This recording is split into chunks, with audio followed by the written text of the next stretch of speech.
On va entendre un témoignage, amen, d'un diplomate que sa femme a été guérie. On a chassé le démon dans sa vie, elle était infirme. Et après qu'on a chassé le démon,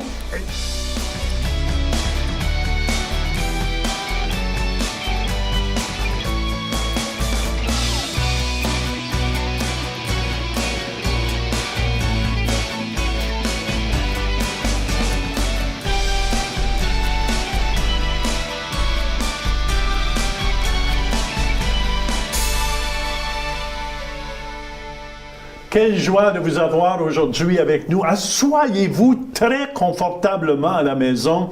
J'ai Pasteur Mathieu avec moi, Pasteur Denis Nkouti, et on a une émission qui va être remplie du feu de Dieu. Et aussi, on va entendre un témoignage, amen, d'un diplomate que sa femme a été guérie.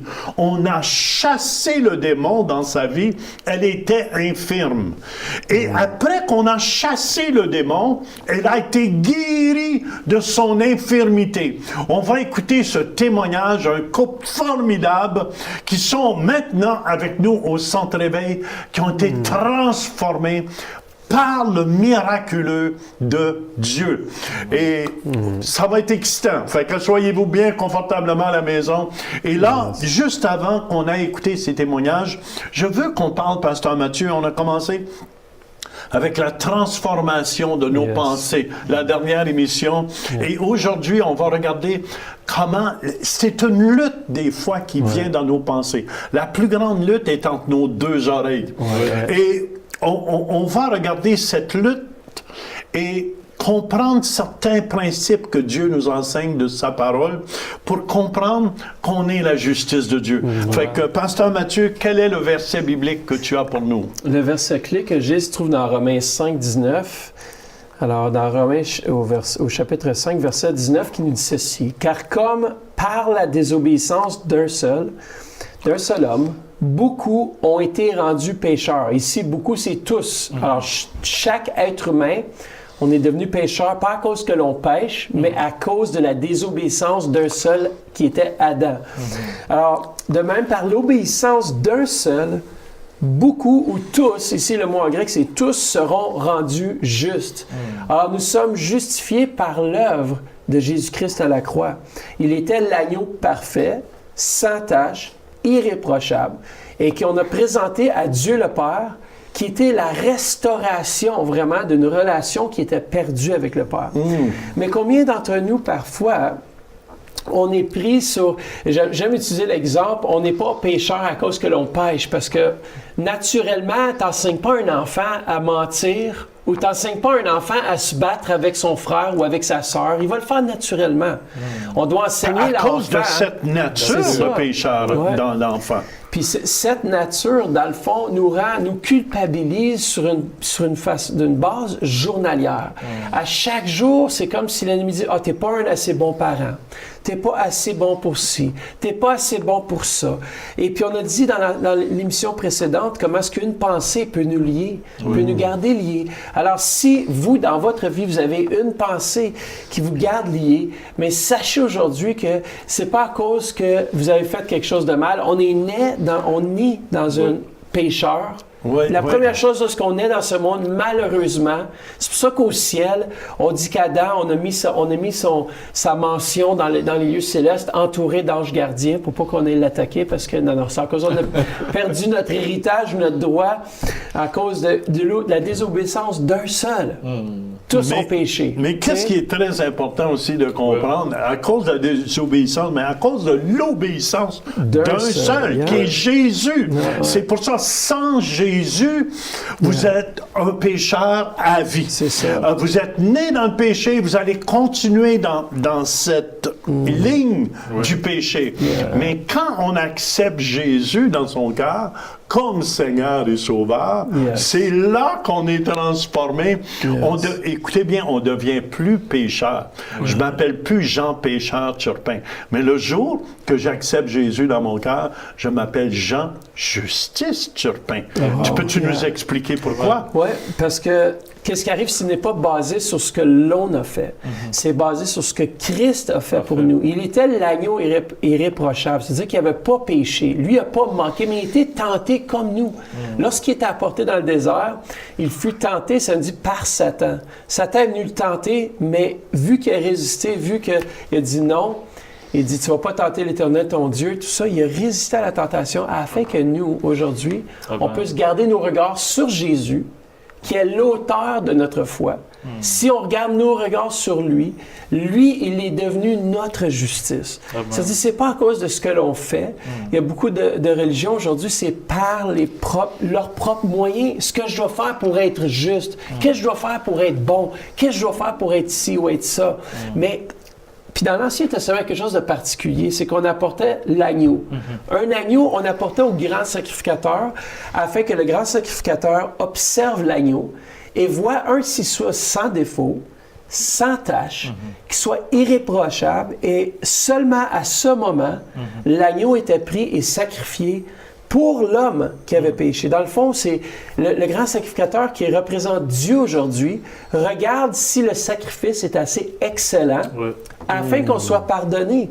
Mais aujourd'hui, Christ est devenu l'agneau, ça nous dit pascal, il est devenu notre agneau. C'est-à-dire que lorsque dans les lieux célestes, aujourd'hui notre Papa céleste regarde l'agneau, Jésus, et regarde le sacrifice qu'il a fait pour nous, et regarde si ce sacrifice est assez bon. Et il est assez bon. Je peux vous garantir que ce sacrifice, il était l'agneau parfait, sans tache, irréprochable. Alors, si on garde nos yeux fixés sur Jésus, ça nous aide aujourd'hui à passer au travers nos manquements. Combien de fois est-ce que même en tant que pasteur, je peux dire que j'ai manqué le but? Combien de fois je m'ai frustré avec ma femme? Combien de fois je m'ai frustré avec mes enfants? Je pensais pas, Mathieu. Oui, mais moi non plus, je pensais pas.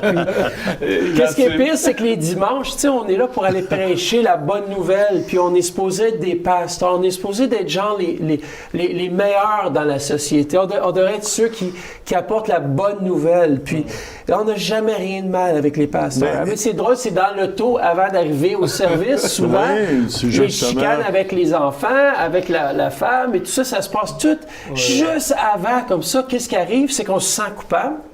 Mais maintenant, je suis plus digne d'apporter un message sur la patience. J'ai perdu patience il y a 30 minutes.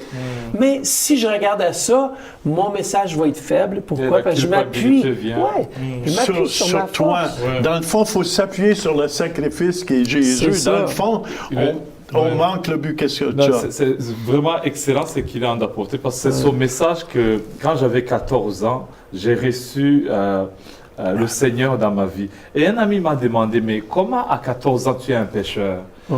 J'ai dit non, je suis un pécheur, parce que je savais ce que je faisais comme péché. J'ai dit non, ça peut ne pas être grave, mais la nature est là, et je savais que j'étais un pécheur.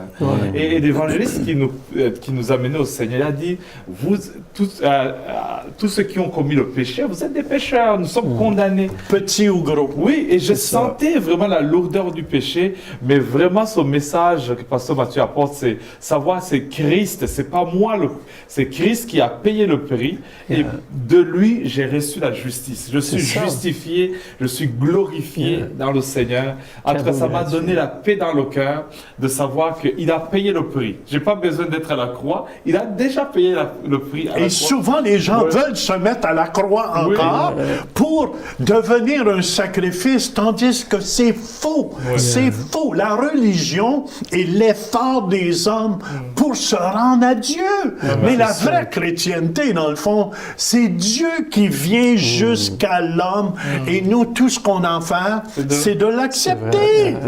Il y a un passage que ça me fait penser, c'est que c'est même par rapport à l'amour de Dieu. Il y en a qui disent, ben moi, j'aime tellement Dieu.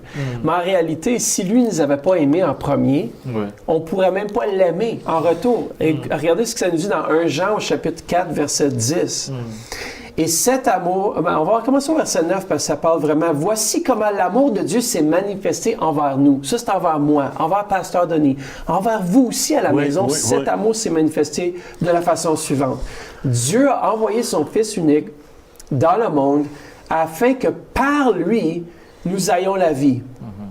Verset 10. Et cet amour consiste non pas dans le fait que nous avons aimé Dieu, mais dans le fait que lui nous a aimés Amen. et a envoyé son Fils comme victime expiatoire pour Amen. nos péchés. Amen. L'amour de Dieu, c'est pas de dire, parce que souvent on s'appuie sur notre amour pour Dieu, Amen. mais c'est le contraire. L'apôtre Jean avait réalisé que ce n'était pas à cause de son amour pour Dieu qui comptait. C'était de l'amour que Christ avait démontré envers l'apôtre Jean. Et il a réalisé que, et moi, de jour en jour, je réalise de plus en plus, et ça me donne de l'assurance auprès de mon Père c'est Céleste. ça. Amen. Parce que je sais qu'il m'aime. Alors moi, je peux rentrer dans sa présence. C'est bon, ça. Si tu sais pas qu'il t'aime, si tu sais pas que ton papa t'aime, Oui. tu pourras jamais rentrer dans sa présence. Mais le bon. seul fait, unique fait, que je sais que Dieu m'aime, me rend digne et juste devant lui à ses yeux. Il m'aime pas à cause de ce que j'ai fait Amen. et non plus des choses que je vais faire, mais il m'aime à cause de ce que Christ a fait à la croix. Et ça, c'est en tout cas. C'est pour ça qu'on a libre accès aujourd'hui. Oui, On a libre accès devant le trône de Dieu. Je veux vous encourager. C'est pas à cause de vous, mais c'est à cause de qu'est-ce qu'il a fait. Et qu'est-ce que moi je dois faire? C'est d'accepter seulement ce qu'il a C'est fait vrai. pour moi. C'est pour ça que j'aime beaucoup ce verset dans Romains 5, 17. On l'utilise chaque matin au centre-réveil en Ouais, terminant c'est la vrai, ça. prière. Il dit, par l'offense d'un seul, la mort a régné, c'est ça le péché fait. Par lui seul, à plus forte raison, ceux qui reçoivent l'abondance de la grâce régneront-ils Le don. dans la vie par Jésus-Christ, lui seul. L'abondance de la grâce et le don de Et la justice. oui, le don de la justice. Je voulais voir si vous étiez attentifs. C'est ça. Et le Mais don de la justice. C'est quoi la grâce? C'est une faveur non méritée. Oui. Oui. Puis c'est un don. Il nous dit que c'est un don. Alors, si quelque chose nous a été donné, on sait qu'on reçoit le salut par la grâce, Oui. en Jésus-Christ. Et on l'a reçu, on sait qu'on n'a rien fait pour le recevoir. Mais souvent, le problème avec même les enfants de Dieu, c'est qu'on pense qu'on doit faire quelque chose pour garder la justice. Dans le fond, si on pense de cette façon-là, on insulte l'œuvre accomplie de la croix. Ça veut dire que c'est pas complet, Jésus, ce que tu as Ouais, fait c'est à la ça. croix. C'est pas Ça assez veut dire que bon. c'est pas assez bon ce Je que dois tu as faire fait quelque à la chose de croix. plus. Oui, oui, oui. Et on peut pas rien faire Non. de plus. Yeah, Même je si sais. vous monteriez toutes les marches à genoux, même tout ce que vous allez avoir, c'est un mal de genoux. Yeah. Vous êtes juste aujourd'hui en acceptant Yeah. ce que Jésus a fait pour vous. C'est tellement important parce que tellement de gens se sentent condamnés et se sentent jamais assez bons. Mais je veux vous encourager à la maison aujourd'hui. Amen. Faites simplement accepter le beau sacrifice que Jésus a fait à la Yes. croix. Déjà, le péché en soi condamne. Tu n'as pas besoin de dire à un pécheur, tu as péché, tu mérites un jugement. Il le sait du fond de son cœur. Donc, c'est être transformé, aller au-delà et recevoir vraiment ce pardon du Seigneur, cette grâce du Seigneur en disant, Seigneur, je sais que je peux rien faire qui va mériter ton approbation, mais ce que je fais, je te reçois seulement dans mon cœur. Et ça, c'est vraiment une révolution dans la manière de penser. Puis je pense à un exemple. Votre enfant est malade à la maison. Vous voulez prier pour lui. Vous êtes chrétien ou peut-être vous ne l'êtes pas chrétien. Vous pouvez prier à Dieu. Dieu entend votre prière. Et puis mettez-le à l'épreuve. Vous êtes malade, vous avez une maladie, téléphonez-nous. On a des gens qui sont guéris. Mais combien de fois on va pour aller prier pour l'enfant qui est malade? Mais on se dit, ah, mais je suis pas juste à cause que j'ai perdu mon... Je suis mis en colère il y a 1 heure passée. Je suis pas digne. Je suis pas digne, je suis pas juste. Ouais, mais si c'est basé sur ce que j'ai fait moi, dans ce cas-là, oui. Mais ce n'est pas basé sur ce que j'ai fait. C'est basé sur l'œuvre accomplie. C'est pour ça qu'aujourd'hui, on peut marcher avec confiance. C'est bon, ça. Oui, on peut marcher avec confiance, puis on peut aller écouter aussi avec confiance une dame, amen, qui est simplement venue à l'église ici, et elle ne raconte pas tout dans l'histoire là, mais je tiens à vous dire, elle se souvient quand son père est mort, elle est sortie d'Afrique, elle montait dans l'avion, elle a senti un cœur de chair sortir d'elle et elle a senti un cœur de pierre venir en elle. Et elle va vous raconter comment elle a été délivrée de ce démon.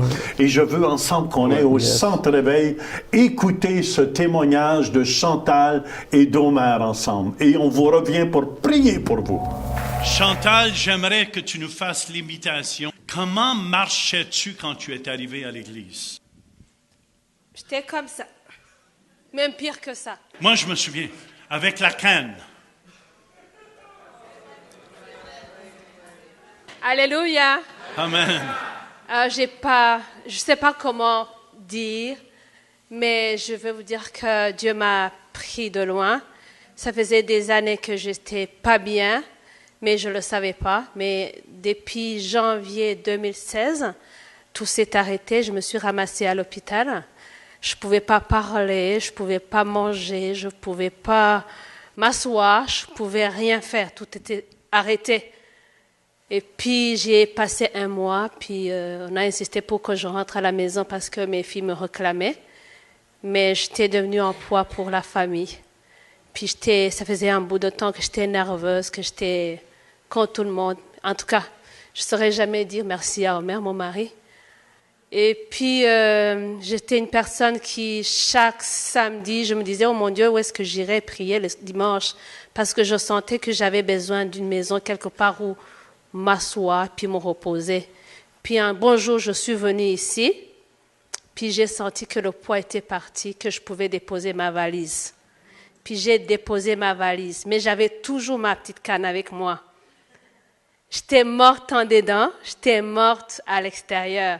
Mais ça me faisait toujours rire de voir combien les gens s'occupaient plus de ma canne que de ce que j'avais en moi, parce que je savais que j'étais vraiment morte. Et puis, un bon jour, je suis venue ici, puis on est monté en haut. Puis, à la fin, on devait partir, je devais sortir, comme tout le monde, pour rentrer le soir. Puis, il y avait pasteur Turpin, Jean Turpin, qui était à la porte. Et je l'ai vu, je n'étais pas contente de le voir là-bas du tout. Parce que c'était c'était comme s'il me bloquait. Puis je sentais que je pouvais pas sortir en le voyant à la porte. Je sentais une colère en moi pour lui dire, qui voulait lui dire, ôte-toi de là. Heureusement, il est resté là. Puis ils ont commencé à prier pour moi. Puis à partir de ce jour-là, j'ai plus de canne. Puis j'ai commencé à retrouver ma joie. Je pouvais pas chanter non plus. J'aime chanter. J'ai commencé à chanter parce que j'avais des problèmes aussi au niveau du cerveau. Puis j'avais des problèmes aussi, au niveau de corde vocale. J'avais des problèmes quand je mangeais, je digérais pas non plus. Donc j'avais de la peine à manger. Quand je pensais à manger, j'étais stressée. Donc Dieu m'a pris de loin. Et puis quand il m'a guérie, il a décidé aussi de ramener mon mari avec moi.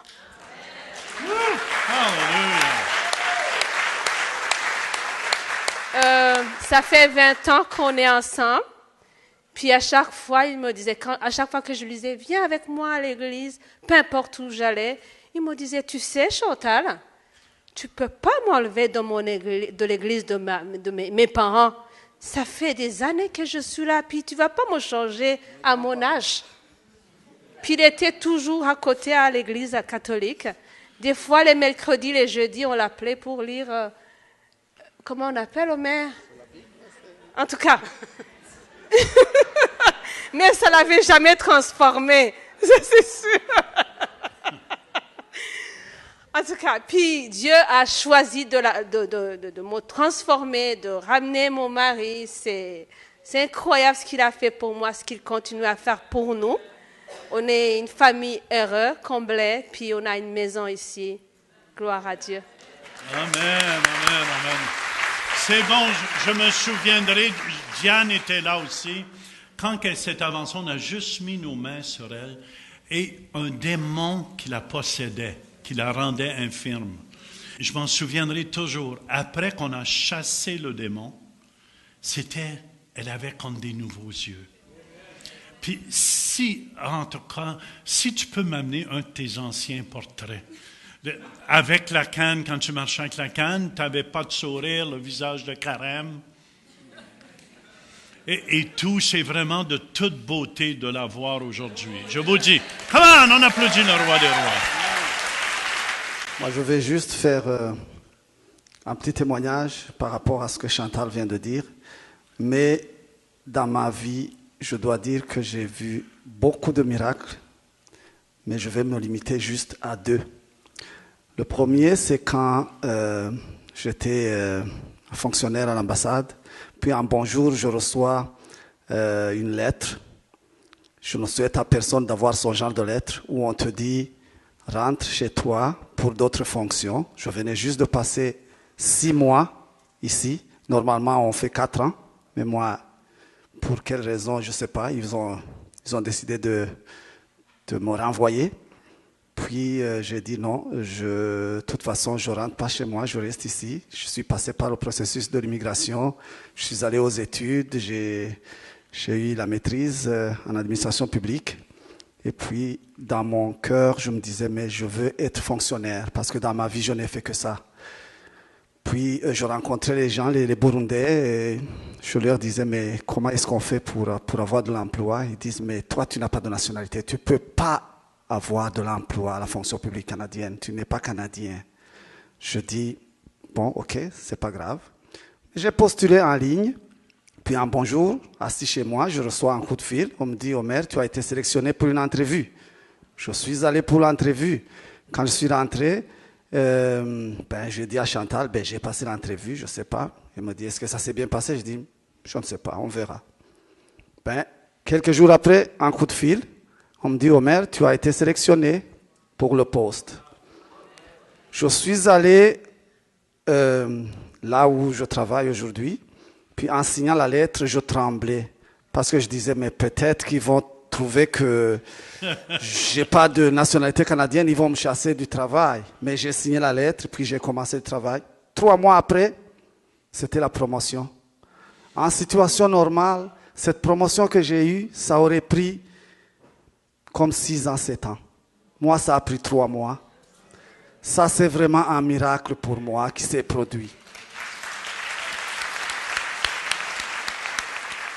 Le deuxième miracle, c'est le miracle que vous avez vu vous-même. C'est le miracle qui s'est produit chez Chantal. Alors, je me suis dit dans mon cœur, écoutez, j'ai tellement vu de miracles. Maintenant, ça fait 2 grands miracles que je viens de voir. Il ne faudra pas que j'attende le 3e. J'ai été transformé. La transformation que j'ai vue chez moi, c'est d'abord quand je voyais les gens à l'église, quand Chantal m'appelait, et puis j'allais avec elle à l'église, puis je voyais des gens qui chantaient, qui dansaient. Je dis, mais est-ce il n'y a pas quelque chose qui manque dans leur tête? Mais ce n'était pas eux qui avaient quelque chose dans la tête, c'est moi. Alors, quand on parle de renouvellement de l'intelligence, je pense qu'il y a eu renouvellement de l'intelligence chez moi.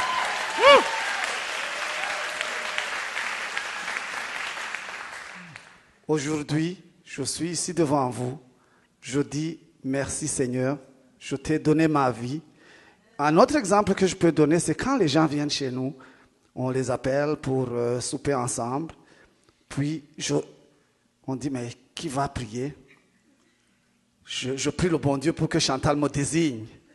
Ça pour moi, c'est une transformation. Ou bien quand on discute des choses de l'évangile, puis je dis à Chantal, attends-moi, je vais chercher la Bible dans ma chambre. J'amène la Bible, je discute, puis je leur montre, voilà, c'est ça. Mais avant, il n'y a pas quelque temps, je n'étais pas capable même d'ouvrir la Bible parce que j'avais honte. Alors, est-ce que ça, ce n'est pas une transformation? Oh, merci. Hallelujah. Woo. Amen, amen, amen. Voyez-vous ce qu'un miracle fait? Ce miracle a transformé son mari et a transformé toute sa famille au complet. Amen, amen. Et on donne gloire. On n'est pas fou. On sait que c'est Jésus qui guérit. Amen. Et ce même Jésus veut vous guérir à la maison. Ce même Jésus qui est ici avec nous veut vous guérir à la maison.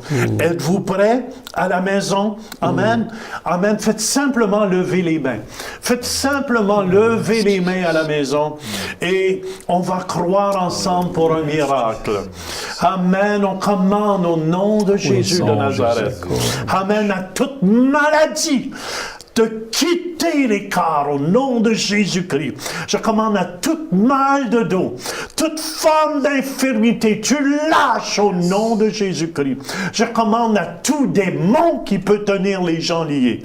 Par la puissance du nom de Jésus-Christ, tu lâches en prise présentement. Je commande à ces mal de dos, de jambes, dans les bras, dans les épaules, au nom de Jésus-Christ, de lâcher les gens à la maison. Amen. Et de vous libérer. Oh, ceux qui sont à la maison, commencez à bouger. Commencez à remercier Dieu. Commencez à remercier ce Jésus, ce sacrifice parfait sur la croix qui a pris toutes vos maladies. Commencez à bouger. Commencez à bouger. Amen. Commencez à faire ce que vous ne pouviez faire. Levez les jambes, ceux qui ne pouvaient pas lever les jambes. Marchez, ceux qui sont en chaise roulante. Levez-vous et marchez. Amen. Que les aveugles voient, que les boiteux marchent. C'est ce qui se passe aujourd'hui. Jésus nous a dit, voici les miracles qui accompagneront ceux qui auront cru. Ici, Pasteur Mathieu, Pasteur Denis et moi, nous sommes les enfants de Dieu ici. Amen. On est la justice de Dieu à cause de qu'est-ce que Jésus a fait. Puis on veut que vous le receviez. Pasteur Mathieu, un dernier mot? Mais je vais vous encourager, ne marchez pas en défaite, mais marchez vraiment dans la victoire. Christ a déjà tout accompli. Faites juste aujourd'hui, gardez vos regards sur lui, gardez vos regards sur l'œuvre accomplie de Jésus-Christ. C'est de cette façon-là, on peut marcher dans la victoire. Regardez pas à vos manquements, regardez pas à vos défaites. Peut-être que oui, dans le passé, vous avez eu des problèmes. Peut-être dans le passé, vous avez manqué le but. Mais aujourd'hui, regardez vers Jésus, qui lui est capable, amen, de restaurer votre vie. Vous êtes une nouvelle créature en Jésus. On vous dit à la prochaine. On vous aime. Gros bisous. Visitez le site web centrereveil.com pour participer à nos services en direct. Pour un don mensuel de 20 $ ou plus, devenez partenaire de l'émission Réveil et recevez le DVD du mois. Vous pouvez faire vos dons en ligne avec Visa et Mastercard ou un chèque par la poste. Et nous apprécions votre soutien. On a un témoignage percutant d'un ex-musulman. Pour moi, Dieu était quelqu'un d'inaccessible, quelqu'un qui avait besoin de nos prières, qui avait besoin qu'on récite tous les jours, qu'il fallait faire le ramadan, qu'il fallait faire...